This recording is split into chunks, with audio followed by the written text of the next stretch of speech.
Ma femme Léa et moi étions mariés depuis presque 10 ans. Je pensais autrefois que nous avions l'un de ces mariages faits pour durer. Nous nous étions rencontrés en travaillant dans des cabinets comptables différents et nous avions tout de suite accroché. Elle avait cet esprit vif, ce grand rire qui pouvait transformer une réunion ennuyeuse en quelque chose à moitié supportable. Elle était belle d'une façon classique, cheveux bruns, regard perçant, le genre de femme qui vous faisait vous sentir chanceux rien qu'à être à ses côtés. Nous nous étions mariés plus vite que la plupart. Ça semblait juste à l'époque. Nous étions jeunes, ambitieux, tous deux fatigués de la scène des rencontres. Je pensais déjà à long terme, et elle donnait l'impression d'être dans le même état d'esprit. Nous avions acheté une maison avec une large véranda et une porte moustiquaire grinçante qui avait toujours besoin d'être réparée. Nous avions planté un arbre dans le jardin le jour de l'emménagement. Elle avait dit qu'il grandirait avec nous. Pendant un temps, ce fut le cas. Nous avions eu un enfant tôt, notre fils Noah. Petit gars futé. Il a les yeux perçants de Léa mais mon nez et mon entêtement. J'adorais être père plus que tout. Et pendant un temps, je pensais que Léa aimait autant être mère. Mais si je suis honnête et j'ai passé beaucoup de nuits à y réfléchir, quelque chose en elle avait commencé à changer après la naissance de Noah. Subtilement d'abord. Dîner plus silencieux. Plus de temps à fixer son téléphone. Moins de rire. Mais je mettais ça sur le compte de la fatigue. La parentalité n'est pas facile, et Léa avait eu une grossesse difficile. Elle avait pris beaucoup de poids, et elle n'avait pas rebondi comme elle l'espérait. Je lui avais dit 1000 fois, peut-être plus, qu'elle était belle. Mais je voyais dans ses yeux, elle ne me croyait pas. Elle avait commencé à porter des vêtements plus amples, à éviter les photos, à cesser de sortir avec moi aux événements que nous aimions autrefois. Pourtant, je n'avais pas vu ça venir. Il y a 2 mois, j'étais dehors sur la terrasse, en train de faire griller le dîner comme je le fais toujours le dimanche. Noah était à l'étage en train de construire des châteaux en Lego, et j'avais des entrecôtes qui crépitaient juste comme Léa les aimait. Ça aurait dû être l'une de ces soirées normales, paisibles. J'avais une bière à la main. De la musique variété en fond sur la radio. Tout en place. Et puis Léa est sortie et a tout brisé. Je pense qu'on devrait essayer de se séparer, a-t-elle dit, comme ça. Comme si elle lisait un foutu script. J'ai besoin de temps pour découvrir qui je suis vraiment. Je me souviens être resté là, serrant la spatule, essayant de digérer ce que je venais d'entendre. L'entrecôte a failli partir en flammes derrière moi. La fumée montait, et je n'ai même pas tourné la tête. Je l'ai juste regardée fixement. « Tu es sérieuse ?» ai-je demandé. Elle a hoché la tête, calme comme tout. Pas une once de culpabilité. Juste ce ton poli qu'elle prenait pour annuler un rendez-vous chez le dentiste. Je l'ai regardée droit dans les yeux et j'ai dit, « Alors quand comptais-tu me le dire ? Avant ou après avoir emménagé chez Manon ?» Elle a tressailli, à peine, et j'ai su que j'avais tapé dans le mille. Manon, sa meilleure amie depuis la fac. Celle qui traînait toujours du drame derrière elle comme un ourlet de robe déchirée. Je n'avais jamais aimé Manon. Elle ne m'avait jamais aimé non plus. Mais c'est une autre histoire. Le visage de Léa a changé alors. Son expression est devenue vide. Froide. Glaciale. Je l'avais vue avant quand elle mentait mais essayait de faire comme si de rien n'était. J'allais t'en parler ce soir, a-t-elle dit. Traduction ? Elle allait disparaître et me laisser un mot. Peut-être un texto si j'avais de la chance. Rien de plus. Il n'y a pas eu d'explication larmoyante, pas de discours du style « je ne veux pas te faire de mal ». Juste le silence entre nous tandis que la viande crépitait derrière moi et que les rires de Noah flottaient depuis l'escalier. Je n'ai pas dit grand-chose d'autre. Qu'est-ce que j'aurais pu dire ? Mon monde basculait, et j'avais une spatule dans une main et une entrecôte qui brûlait derrière moi.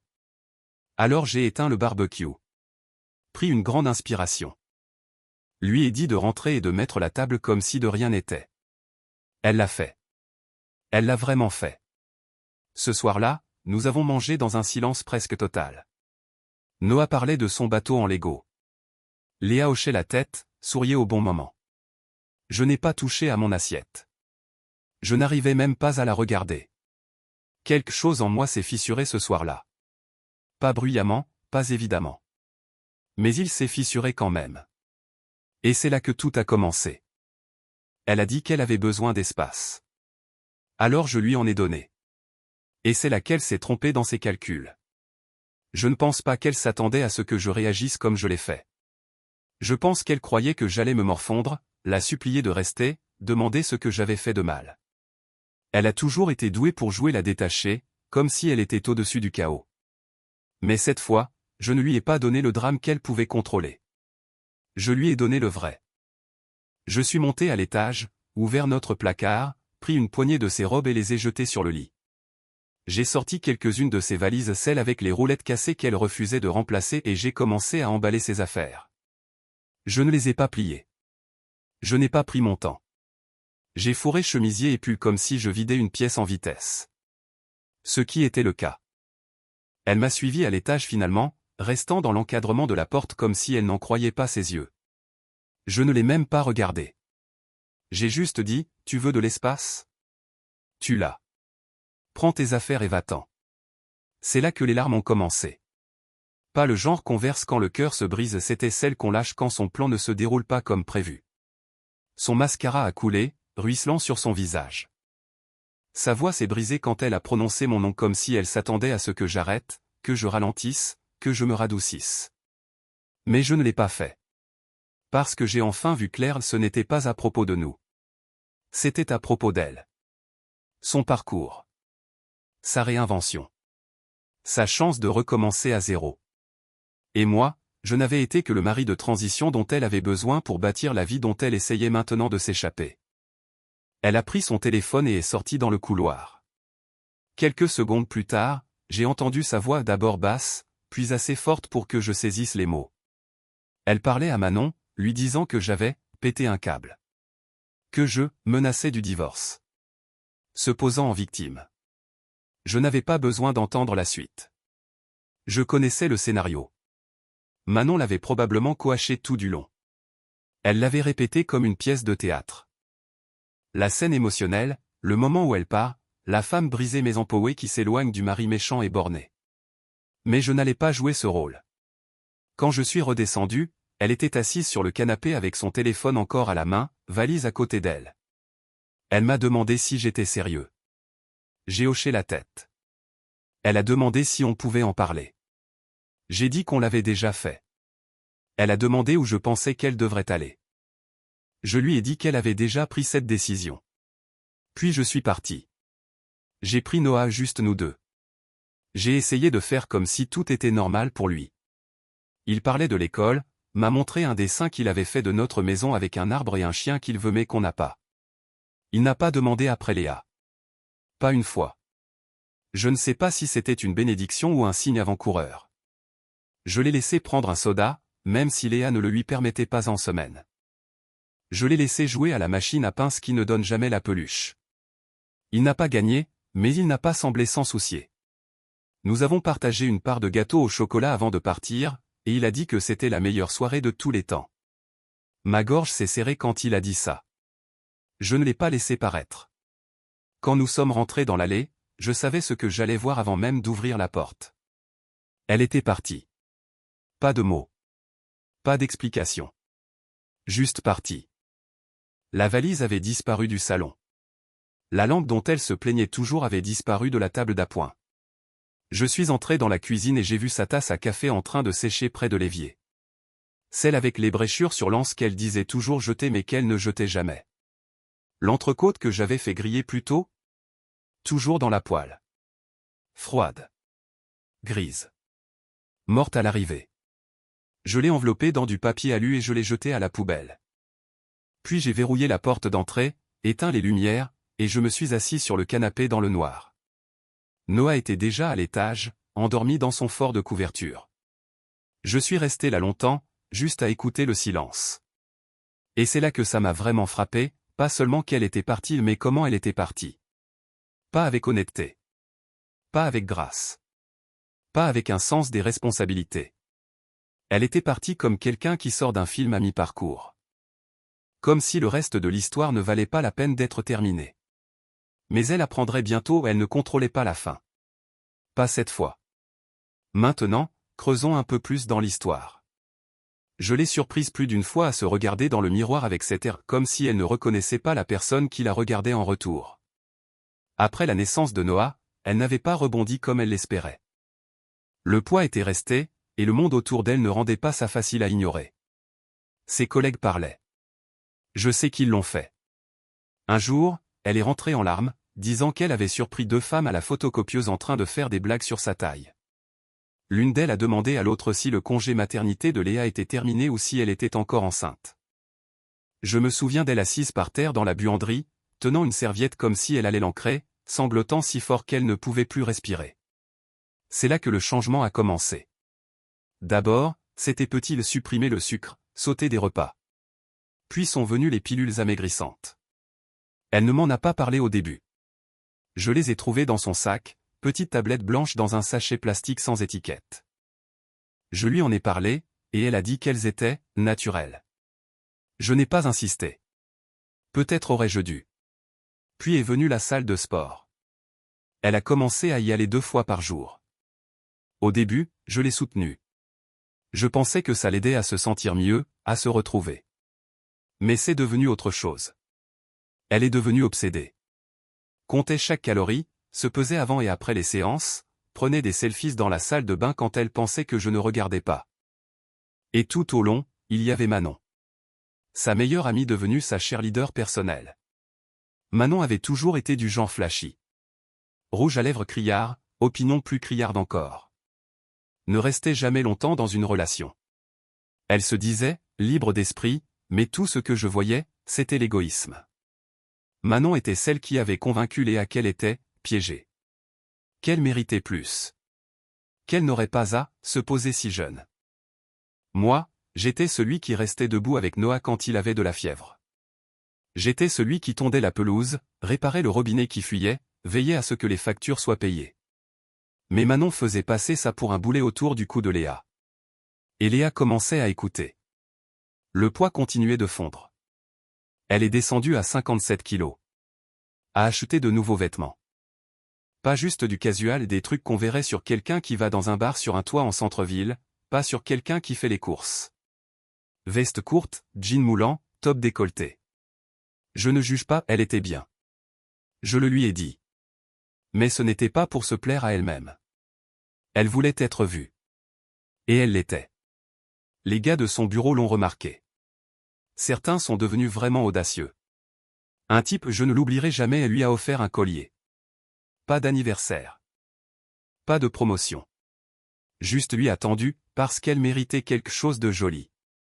Je lui en ai parlé. Elle a haussé les épaules et a dit, c'était une blague. Ouais, bien sûr. Une blague de Chad, qui apparemment pense que offrir des bijoux à des femmes mariées est un comportement normal au bureau. J'aurais dû tout voir plus tôt. Mais quand on est dedans, quand on a bâti une vie avec quelqu'un, on ne cherche pas les signes. On fait confiance. On croit aux promesses qu'on s'est faites. Il s'est avéré que j'étais le seul à encore les honorer. Au début, je n'y ai pas prêté attention. Léa m'a dit qu'elle commençait une soirée fille hebdomadaire tous les mercredis après le travail. Juste des verres et des rires, a-t-elle dit. Une façon de se détendre et de rester connectée avec certaines femmes de son bureau. Je trouvais ça inoffensif. Je veux dire, je n'ai pas de problème avec le fait qu'elle ait des amis ou qu'elle se change les idées. La première soirée, elle est rentrée un peu éméchée. Rien de grave. Elle a posé son sac sur le comptoir de la cuisine, enlevé ses talons dans le couloir, et s'est affalée sur le canapé avec un grand sourire idiot. Tu n'as pas idée à quel point j'en avais besoin, a-t-elle dit. Je lui ai demandé comment ça s'était passé, et elle a juste dit, bien. Juste les filles qui rattrapaient le temps. On a beaucoup parlé. Je n'ai pas insisté. Elle semblait heureuse. Détendue. Mais la semaine suivante, les choses ont commencé à changer. Elle est rentrée plus tard. Cette fois, il était presque 21h30. Elle était plus bruyante, les yeux vitreux, et puait une sorte de brume corporelle fleurie et définitivement pas ce qu'elle portait d'habitude. Je lui ai lancé un regard quand elle a trébuché en entrant, et elle m'a sorti cette réplique exagérée, ne t'inquiète pas, c'était juste quelques verres. Sauf que maintenant, ce n'était plus juste des verres. Elle rentrait tard, les joues rouges, les cheveux en désordre, riant de rien, et agissait immédiatement comme si elle avait attendu toute la journée pour se jeter sur moi. Ce n'était pas son rythme habituel. Ça semblait soudain. Mécanique. Comme un interrupteur qui basculait. Au début, j'ai pensé que c'était peut-être sa façon de raviver quelque chose entre nous. Que ces soirées dehors l'aidaient peut-être à se détendre et à se reconnecter. Mais puis sont venues les nouvelles pratiques. Des choses qu'on n'avait jamais faites avant. Des trucs dont on n'avait même jamais parlé. Je n'entrerai pas dans les détails graphiques, mais disons que ce n'était pas ce qu'on attendrait après 10 ans de mariage. Léa n'était jamais timide, mais elle n'était jamais particulièrement aventureuse non plus. Soudain, elle poussait des limites que je ne savais même pas qu'elle avait. Une nuit, j'ai plaisanté, alors, tu as appris ça dans un magazine? Elle a souri pas gentiment, pas nerveusement, mais avec suffisance. Un truc comme ça. Cette réponse m'est restée en tête. Ce n'était pas juste que les choses étaient différentes. C'était à quel point elle l'était. Elle ne me touchait pas comme quelqu'un qui redécouvrait son mari. Elle me touchait comme quelqu'un qui s'entraînait. Et oui, peut-être que ça semble fou. Mais quand on est avec quelqu'un aussi longtemps, on connaît son rythme. On sait quand quelque chose vient de l'amour et quand ça vient, d'ailleurs. J'ai commencé à remarquer d'autres petites choses. Son téléphone était toujours face contre table. Elle le laissait avant sur la table ou le comptoir comme si ça n'avait pas d'importance.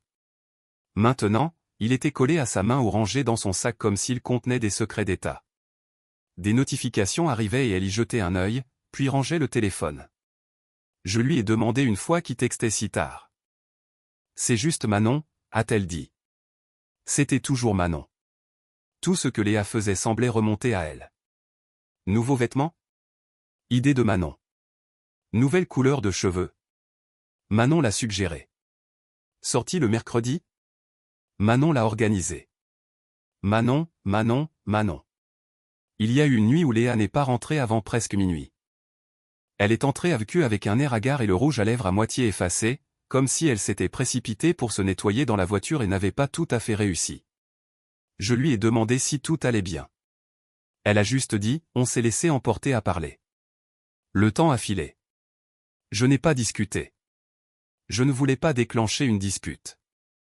Mais je me souviens être resté dans la cuisine cette nuit-là, à fixer l'allée vide, me demandant pourquoi, parler, sentait l'eau de colonne masculine et rentrait avec des cheveux qui semblaient avoir été ébouriffés dans la voiture de quelqu'un d'autre. L'énergie entre nous a changé aussi. On parlait autrefois en se brossant les dents, en pliant le linge, en conduisant pour rendre visite à ses parents. Maintenant, elle offrait à peine plus que des réponses de surface. C'était bien. Rien de spécial. Juste fatiguée. Mais les mercredis soirs? Elle rentrait pleine d'énergie. Pas avec des histoires, mais avec cette même avidité répétée, comme si elle jouait un rôle. Je commençais à me sentir plus comme un accessoire dans ma propre maison que comme un partenaire. Même en dehors de ces soirs, elle s'habillait différemment. Vêtements plus serrés. Top plus décolleté. Nouvelles chaussures à talons qu'elles ne sortaient pas de leur boîte avant qu'un mercredi arrive. Je lui ai demandé une fois, tu t'habilles chic pour les filles? Elle a ri et a dit, ouais, on ne sait jamais qui on va croiser. Cette réplique ne m'a pas plu non plus. Ce n'était pas juste l'allure. C'était la façon dont elle l'a dite avec cette pointe de défi, comme si elle voulait que je pose plus de questions.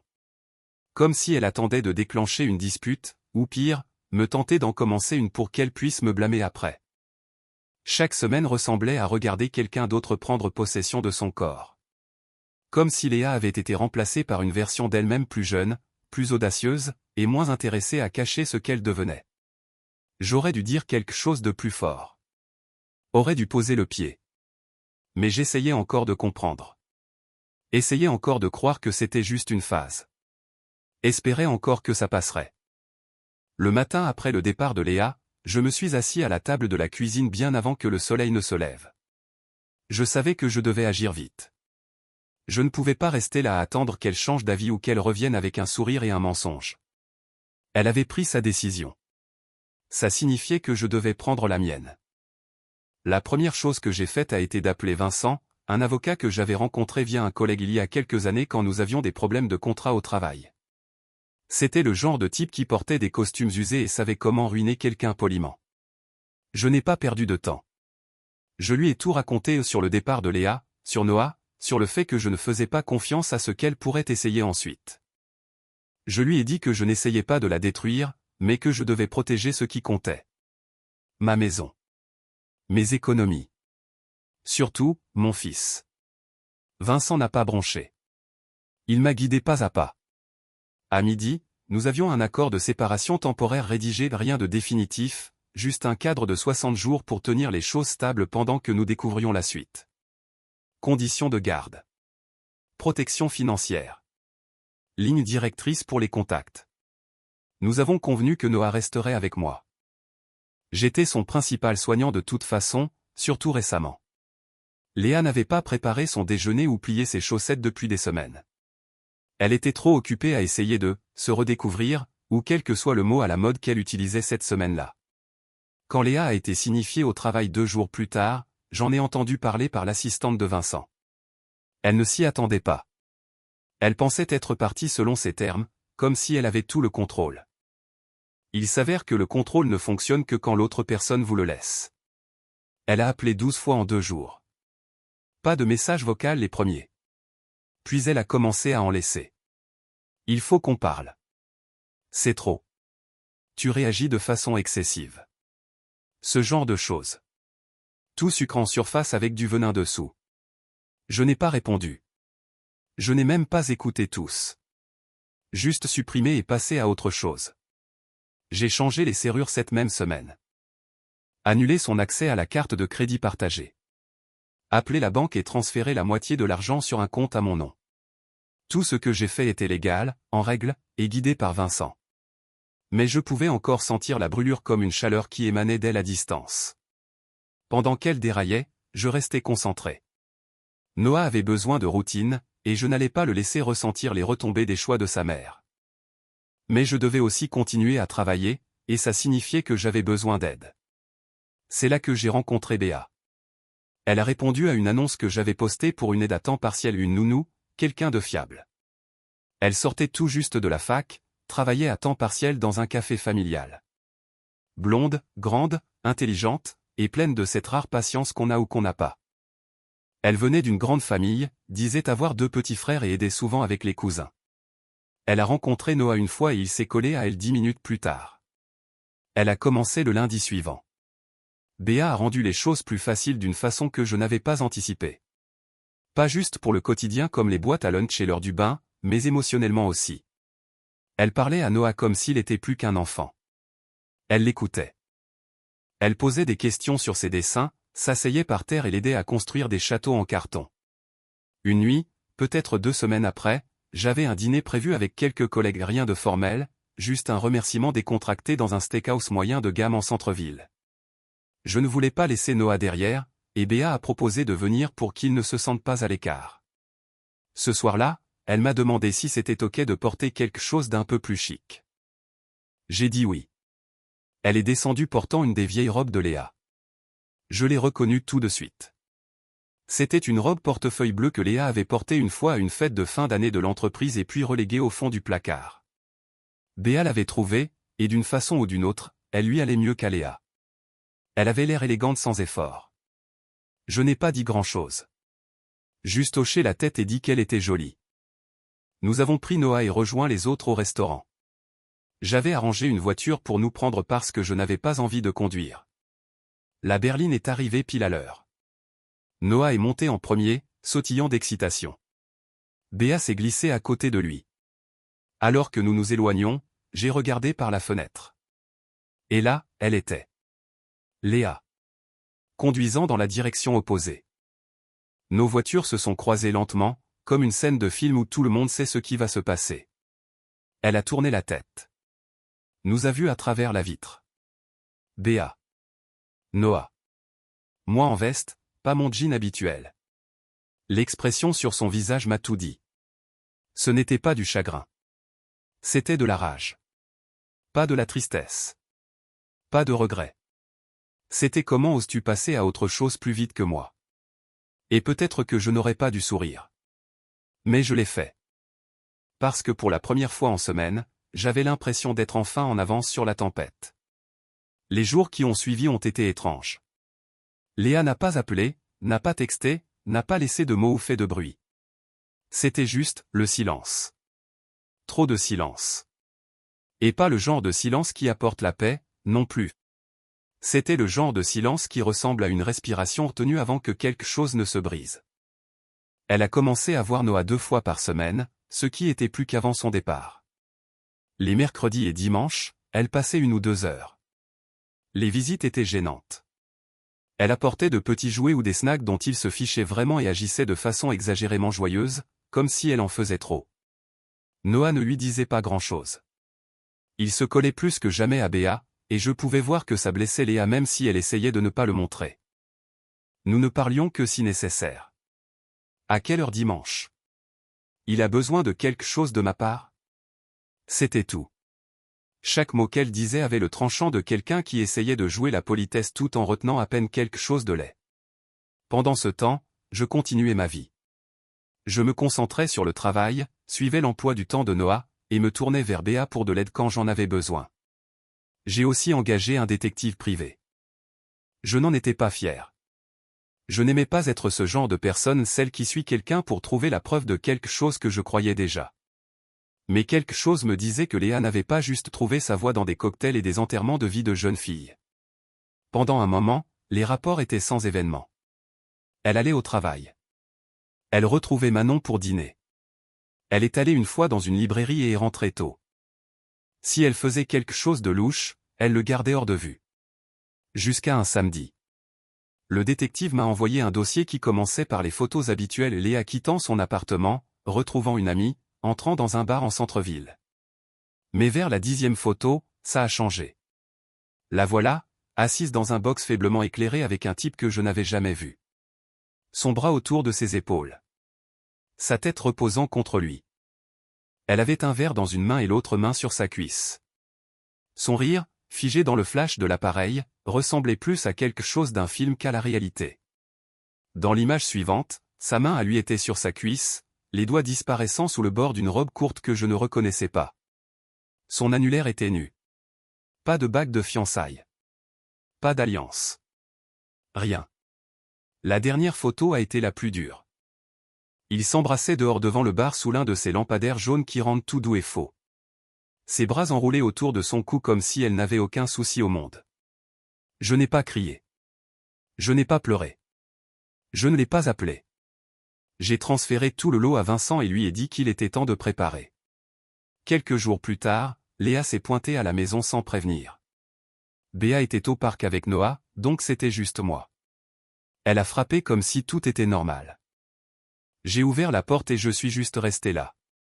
Elle avait l'air nerveuse. Ce sourire crispé qu'elle faisait juste avant de me dire qu'elle avait cabossé la voiture ou oublié de payer une facture. On peut parler, a-t-elle demandé. Je n'ai pas bougé. Je l'ai juste laissé continuer. J'ai réfléchi à tout. À nous. La façon dont c'était avant me manque. Je sais que je t'ai fait mal, mais je ne le voulais pas. Je t'aime encore. Je lui ai demandé directement, tu penses que ce que tu as fait dans ce bar était ok? Elle a cligné des yeux. Je ne sais pas de quoi tu parles. Bien sûr que non, ai-je dit. Elle a fait un pas en avant, comme si se rapprocher aiderait son cas. Ça ne voulait rien dire. J'étais saoul. J'avais juste besoin de ressentir quelque chose. Mais je n'ai pas été trop loin. C'est ce qu'elle a dit. Je n'ai pas été trop loin. Cette phrase m'est restée en tête des jours après. Comme si les dégâts ne comptaient qu'une fois un certain seuil franchi. Comme si la trahison n'avait pas de degré. Elle se tenait là dans l'encadrement de la porte de la maison que nous avions achetée ensemble, portant un maquillage qu'elle ne mettait plus pour moi, agissant comme si c'était moi qui avais besoin d'être convaincu. Tu penses que je n'ai pas vu les photos, ai-je demandé. Son visage s'est vidé de couleur. Sa bouche s'est ouverte, puis refermée. C'était une erreur. Je n'ai pas, il m'a embrassé. J'ai haussé les sourcils. Alors maintenant tu dis qu'il t'a juste attrapé, embrassé, et que tu as suivi pour t'amuser. Elle a détourné le regard. Léa, n'insulte pas mon intelligence. Elle a essayé encore. Écoute, j'ai fait de mauvais choix, mais je ne t'ai pas vraiment trompé. Toi et moi on était déjà séparés. Je ne pensais pas que ça comptait. J'ai vraiment ri. Un rire court, sec, sans humour. Tu ne pensais pas que ça comptait? Je n'ai pas couché avec lui, a-t-elle dit, la voix qui montait, les mains en l'air comme si ça rendait tout ok. Je t'aime encore. Ça doit vouloir dire quelque chose. Je me suis appuyé contre le chambranle et j'ai croisé les bras. Bien sûr, Léa. Et Manon est une nonne. Elle m'a fusillé du regard alors, toute douceur envolée. C'était la Léa que j'avais appris à connaître cette dernière année, celle qui pouvait transformer chaque désastre en faute de quelqu'un d'autre. Elle est partie en trombe, marmonnant quelque chose sur le fait que je ne la comprenais jamais. Et elle avait raison. Je n'avais jamais compris comment quelqu'un pouvait briser sa propre famille et encore agir comme la victime. Mais maintenant je n'avais plus à le comprendre. Je devais juste être prêt. Le jour du procès est arrivé avec un ciel gris et ce genre de froid matinal qui s'insinue dans vos os. J'ai à peine dormi la nuit précédente. Béa a préparé Noah pour la journée pendant que je mettais mon unique bon costume et revérifiais le dossier de documents que Vincent m'avait demandé d'apporter. Copie de tous nos finances, messages, photos, l'accord de séparation. Tout bien étiqueté, agrafé, organisé. Aucune place pour l'erreur. Nous avons conduit en silence la plupart du chemin. Béa était à l'arrière avec Noah, pointant les bâtiments, essayant de garder l'ambiance légère. Il n'avait aucune idée de ce qui se passait, et je voulais que ça reste ainsi. Il savait juste que papa avait un rendez-vous et qu'il passerait quelques heures avec Béa. Le tribunal n'était pas bondé, ce qui le rendait pire d'une certaine façon. Pas de bourdonnement d'étrangers pour se fondre dedans. Juste des sols en marbre, des bancs froids, et le bruit des pas qui résonnait trop fort. Vincent m'a retrouvé aux marches, m'a serré la main fermement, et un bas, « Tu es prêt ?» J'ai hoché la tête. Je ne l'étais pas, mais ça n'avait pas d'importance. Léa était déjà à l'intérieur. Elle portait une robe grise que je n'avais jamais vue, ses cheveux bouclés juste assez pour paraître sans effort. Elle avait l'air préparée. Comme si quelqu'un lui avait dit ce qui passerait bien au tribunal. Elle m'a à peine regardé. Continuait juste à chuchoter à son avocate, une femme avec des lunettes et une mâchoire serrée. Le juge était d'âge moyen, sans chichi, et pas intéressé par les théâtrales de quiconque. Il a ouvert la séance et a plongé directement dedans. Vincent a pris la parole en premier. Il était calme, respectueux, mais clair. Il a parlé du départ abrupt de Léa, de son comportement instable, des photos, du manque de constance dans son rôle parental. Il a parlé de mon rôle, de mes efforts pour maintenir la stabilité, de l'école de Noah, de nos finances, de mon emploi. Il a étayé tout ça avec des reçus, des registres, et une logique tranquille. Puis ce fut au tour de son avocate. Elles ont misé fort sur elle, historique émotionnel, de Léa. Elles ont peint le portrait d'une femme submergée par une maternité précoce, par des collègues jugeurs, par un mari qui, selon elle, était devenu distant et robotique. Léa a commencé à pleurer pendant cette partie. Pile au bon moment. Je ne veux pas paraître sans cœur, peut-être que les larmes étaient réelles. Mais elles étaient aussi parfaitement synchronisées. Elle a évoqué la prise de poids d'il y a des années. Comment elle ne se sentait plus attirante après la naissance de Noah. Comment je ne la faisais pas se sentir vue. Comment je m'étais enterré dans des tableurs et des emails et avait cessé d'être son partenaire. Elle a dit qu'elle se noyait et que je ne l'avais pas remarqué. Qu'elle n'était pas partie par malice, elle était partie parce qu'elle avait besoin d'air. J'ai gardé le visage impassible. Aucune réaction. Vincent m'avait dit avant, les juges n'aiment pas le drame. Reste stable. Reste concentré. Alors je l'ai fait.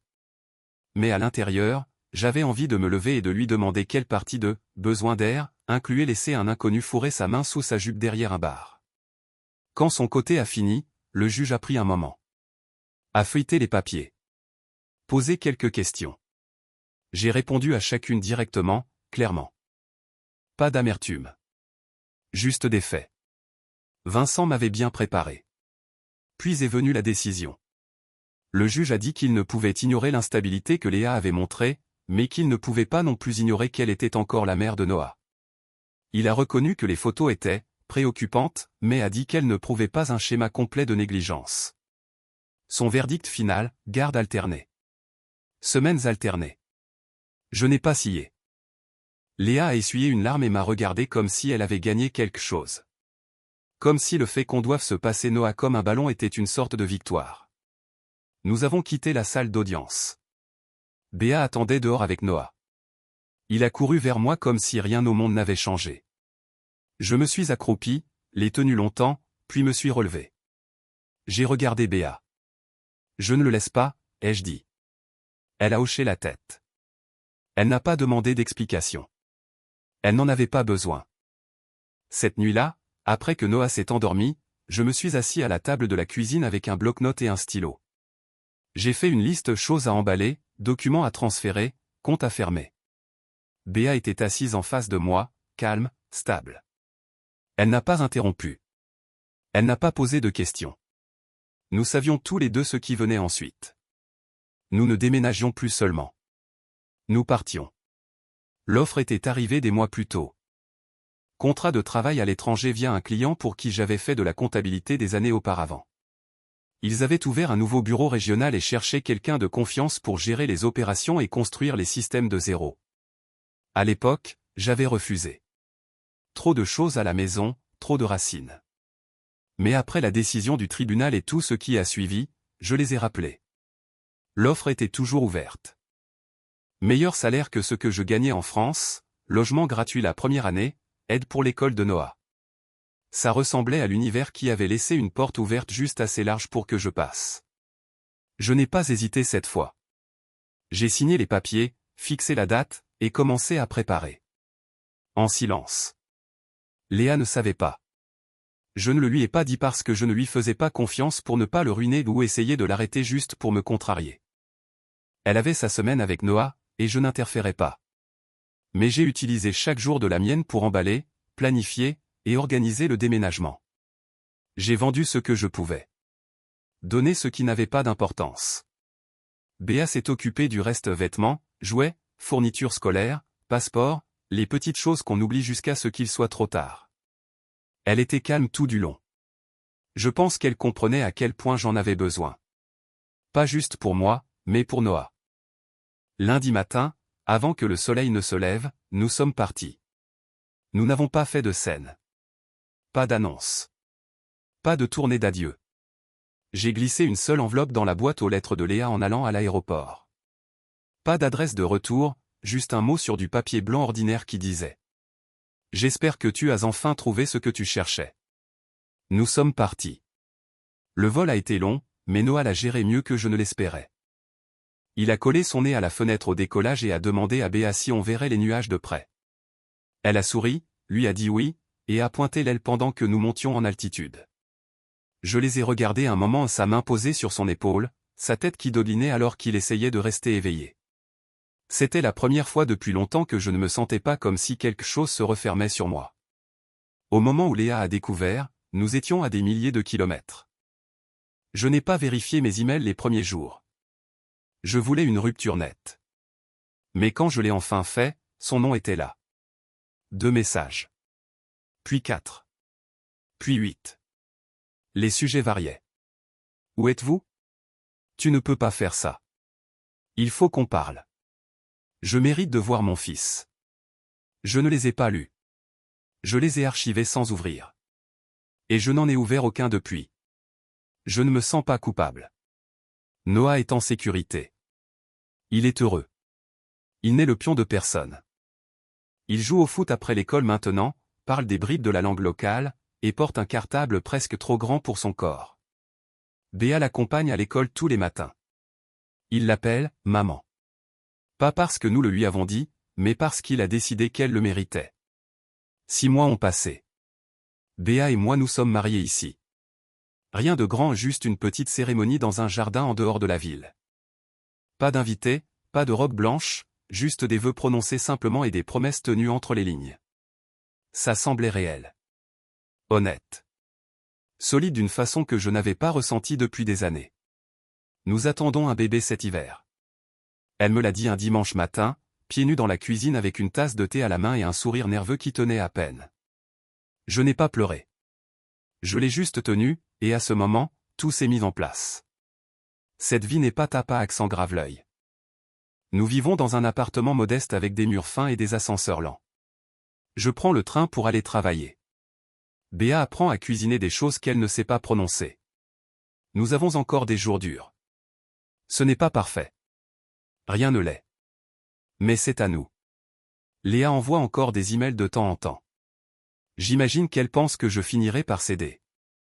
Que je la laisserai revenir une fois assez de temps passé. Peut-être qu'elle croit encore qu'elle peut tout expliquer. Mais je ne répondrai pas. Et je ne le ferai jamais. Elle a passé des années à essayer de se trouver. À essayer de bâtir une nouvelle vie à partir d'attention et d'admiration. Pensait que l'herbe était plus verte ailleurs. Ce qu'elle a laissé derrière était réel. Ce vers quoi elle a couru était une illusion. À la fin, elle s'est perdue. Et j'ai trouvé la paix.